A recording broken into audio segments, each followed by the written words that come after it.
the angry white guy, which actually I'm really Trump's demographic because I'm an Michigan angry white guy. I'm an angry white guy over 50 with a high school education. So that's me. Yeah. So if I could just speak to my fellow angry white American guys who are semi-uneducated like me. Oh yeah, you're really a man of the people, aren't you, Michael? You can really reach out and connect with blue-collar, white, working-class Trump voters who are financially struggling. You can really sympathize with their plight. I'm really Trump's demographic. Give me a fucking break. Your net worth is $50 million. You own 9 fucking houses. You literally spent $2 million on an extension. You own a Manhattan condo that was once 3 apartments. Oh, but you really represent Trump's demographic. I'm really Trump's demographic. Your own neighbors say you don't even talk to them. You live like the very 1% you condemn, but then claim to have retained the common touch. I'm really Trump's demographic. Shut the fuck up. Listen. I don't care if you're a multimillionaire. I'm glad we live in a society where someone who trashes capitalism for a living can get filthy rich from doing so. But for God's sake, save us the sanctimonious torture of you claiming to represent white working class people. And then in the next breath, welcoming the demographic decline of those very same people. They are fanatical about this because they know their time is up. Listen, wearing a baseball cap, refusing to visit a barbershop, and failing to maintain basic levels of personal hygiene isn't fooling anyone. You're not working class. You're a smug, conceited New York elitist who spends 99% of his time rubbing shoulders with other smug, conceited New York elitists, going on talk shows where literally every host holds the same pompous liberal establishment opinion, insisting that Trump voters are all angry, illiterate, uneducated rednecks who need to shut up and die out. Funny thing is that while you laugh it up at old white people dying off, there's one thing that's dying off even quicker.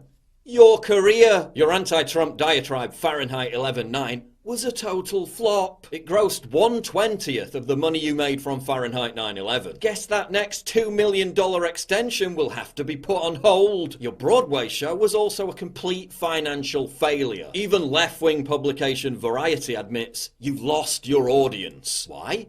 Because you're a total sellout. You've become the epitome of the very thing you started out railing against. Your first movie was about American jobs being offshored because of globalist trade deals. Now we get a president who tries to roll back those very trade deals, and you do everything in your power to tear him down. You're also a relentless hypocrite. You started off the 2016 election by calling Hillary Clinton a Goldman Sachs corporate warmonger. I just heard on the streets of Belfast here that you supported Hillary Clinton.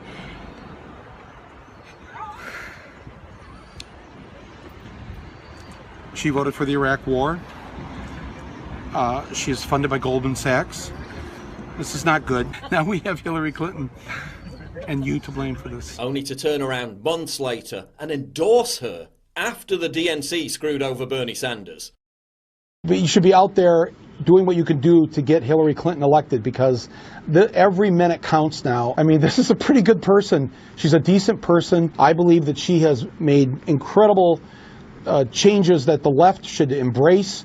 And we should get out there and get excited about her. She voted for the Iraq War. She is funded by Goldman Sachs. I mean, this is a pretty good person. She's a decent person. So you literally made an entire movie about the evils of capitalism and the joys of socialism, only to stab the only actual socialist candidate in the back. You initially denounced Clinton as a danger to the world, then put on a stage show where you literally stand in front of romanticized photos of a young Hillary while calling her your forbidden love, while invoking the audience to engage in cult-like North Korean-style adulation in her honor. Oh, but at least you really support women, right? Dudes, Give it up. We've been running the show for 10,000 years. It's like we've had a long run as men running everything. So why don't we just take a break? Let the majority gender run the show. So is Michael Moore really keen for women to take power because he's such a fantastic feminist? Or is he only saying that because there are more women running on the ballot as Democrats? Gee, I wonder. Who could we possibly ask to get the answer to this question? I know, let's ask Michael Moore. You know there are so many women on the ballot? Well, imagine my shock. Turns out there are nearly 4 times the number of women running as Democrats compared to Republicans. You know there are so many women on the ballot? That's why he wants women to take power, not because he cares about women, because he cares about power. Remember when Samantha Bee called Ivanka Trump a feckless Do something about your dad's immigration practices, you feckless. And the backlash was so severe that even the normally unrepentant Bee was forced to apologise. I crossed the line, I regret it, and I do apologize for that. Guess what Michael Moore said about that? He called it brilliant. Yeah, he really loves women, but only if they're Democrats. Michael Moore loves women so much, he applauds when they're compared to genitalia. You feckless.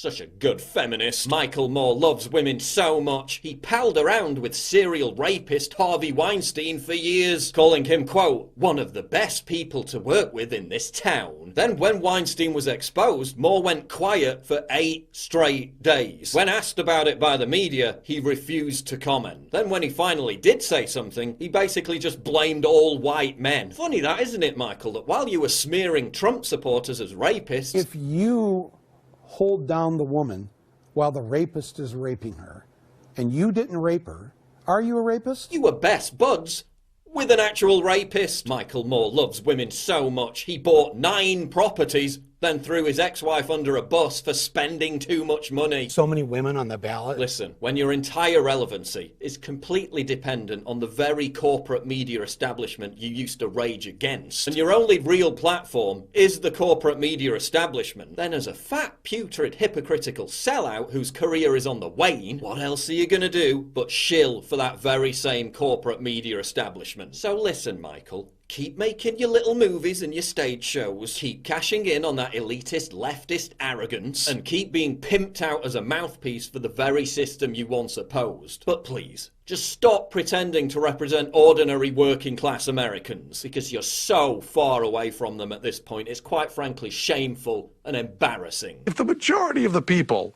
had their say on Michael Moore, I think it would be shut the fuck up.